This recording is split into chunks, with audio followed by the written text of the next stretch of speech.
Welcome back. We had some interesting comments from our web viewers as well as people on the streets. So, Adam, tell us, any of those anecdotes resonated with you? Well, definitely. With the point about tipping, for instance, earlier this year, I took my father and my baby daughter to this restaurant at Frankel Avenue, and it was very good service. My daughter it was near her nap time, and she was a bit cranky. And this woman, I thought she was another guest, came up to help us with the pram, baby seat, picked up the toy that my daughter had dropped. And then I realized later that it was one of the owners of the restaurant. And she was entertaining her own party of guests, you see. And she kept coming over to make sure everything was alright. So it was like the gentleman earlier that you interviewed said, it's not just a matter of coming over and giving the menu. It's coming over to really make sure everything is all right. And when it's not all right, how do you solve it? And she went to the point where she even cut her own dinner halfway, let her guests mingle amongst themselves, came over, took my daughter for a ride in the pram outside her restaurant so that my father and I could catch up. That, to me, was excellent service. And because of that, above and beyond the service charge, I actually gave a tip of like 10-15%. Great. Yeah, that sounds like she really has passion for the I job. think things like this. So I, for instance, I will always be very courteous to service staff. Like you said, it takes two hands to clap. Definitely, if I am polite to you and you're polite to me, I am probably going to buy something from you because I think you deserve my patronage.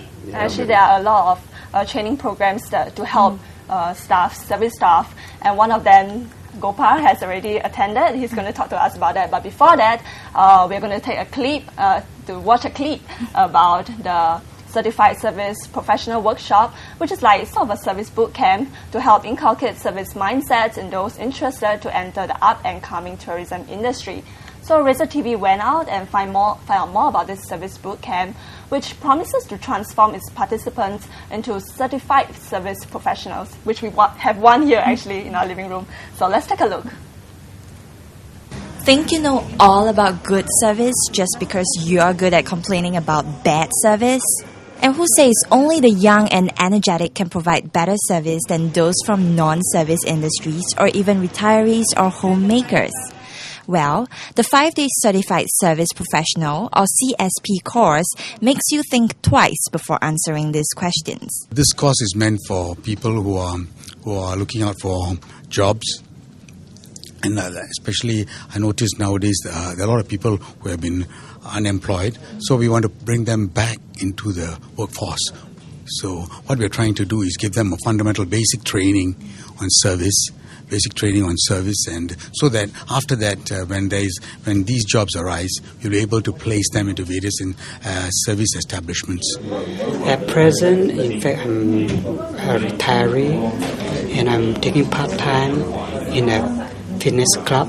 I come for this course because I want to know more, and I want to prepare myself for the next level. I want to be a professional service provider. 我要 upgrade 我自己了。我要提高我讲英文呢。如果我这行不行，我又做别行这样子咯。学到什么？学到礼貌啦，怎么对待人家啦。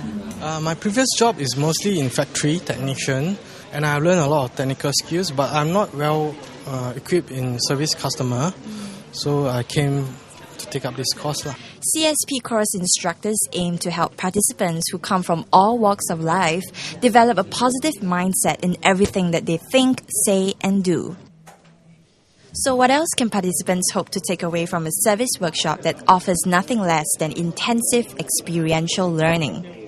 I've acted as to be the very fussiest customer in the class, which we have to actually bang a table and also shout at the friends of mine, and until he becomes so shocked. In future, when we work in this kind of line, we know how to actually react when the customer do that to us. I discover myself. I like to talk. I'm interested in people. That's why I think it's good. I need to I come for this course to improve myself.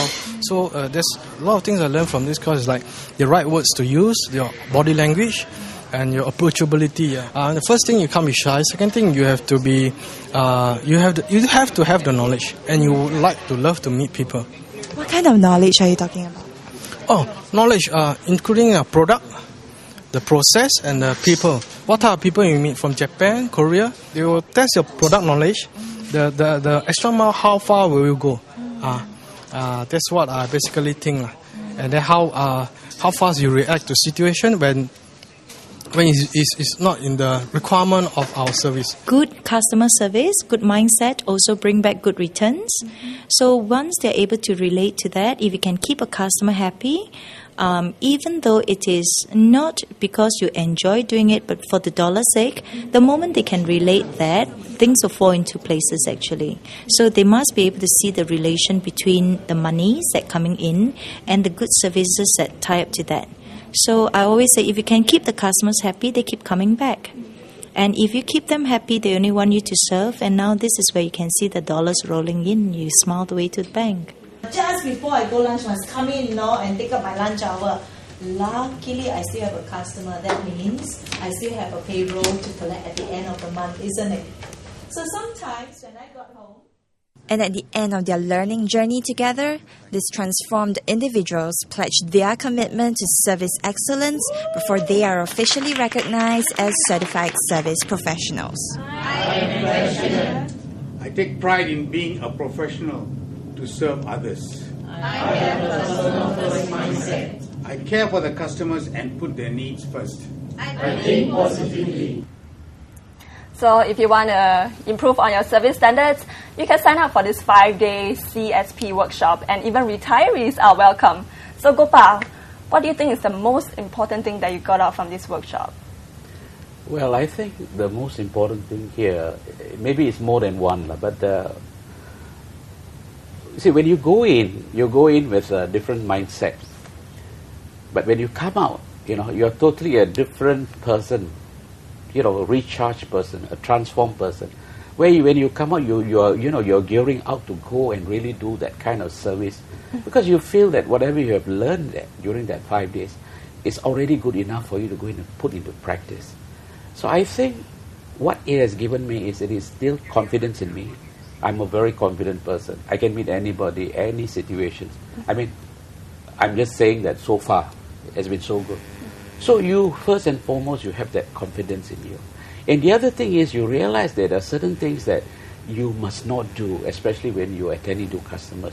These are the things that you should avoid, the kind of questions. And understanding by their body language, you will know whether they are okay or they don't feel okay. So you should be able to tailor your questions or your service according to their needs. So because customers vary, not everybody are the same. So you must also know this. You must be mindful of this. So basically, if you ask me, after attending this 5 days course, anybody who is in the service sector should not be a problem in providing the kind of service they require. And I'm sure, Gopal, you have benefited a lot from this program, and you're doing very well in your job now. Yeah. But I'm so sorry we have to end here. That's all the time we have for today. And thanks for staying with us. Thanks to our guests, too, for sharing their very valuable sentiments. But before we go, here's our reservisms borrowed from a Spanish proverb. If you want good service, serve yourself. Thank you. It's something to go back and mull about. Yeah. Thank you and good night. But stay tuned to Razor Top 5.